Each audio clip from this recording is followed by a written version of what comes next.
ಪ್ರಶ್ನೆ 1. ಭಾರತದ ಮೊದಲ ಮಾನವ ಬಾಹ್ಯಾಕಾಶಯಾನ ಕಾರ್ಯಕ್ರಮಕ್ಕೆ ಇಸ್ರೋ ಇಟ್ಟ ಹೆಸರೇನು?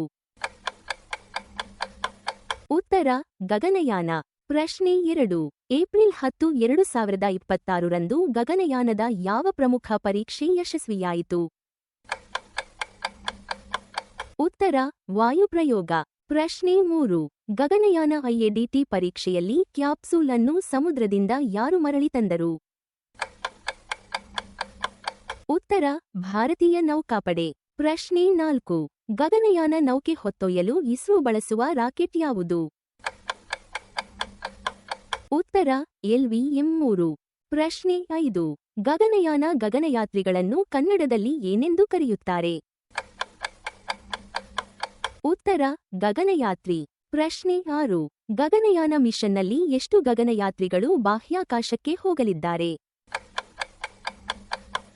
ಉತ್ತರ: 3 ಗಗನಯಾತ್ರಿ. ಪ್ರಶ್ನೆ 7.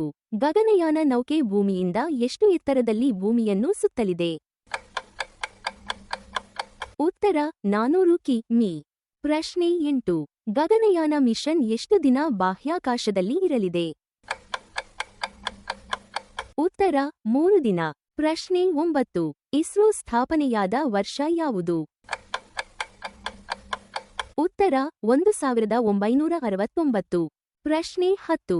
ಭಾರತ ಬಾಹ್ಯಾಕಾಶಯಾನ ಬಗ್ಗೆ ನಿಮಗೆ ಹೆಮ್ಮೆ ಆಗುತ್ತದಾ? ಕಮೆಂಟ್ನಲ್ಲಿ ಹೇಳಿ. ಈ ಪ್ರಶ್ನೆಯ ಉತ್ತರವನ್ನು ಕಾಮೆಂಟ್ನಲ್ಲಿ ಬರೆಯಿರಿ. ಧನ್ಯವಾದಗಳು. ಲೈಕ್ ಮಾಡಿ, ಶೇರ್ ಮಾಡಿ, ಫಾಲೋ ಮಾಡಿ.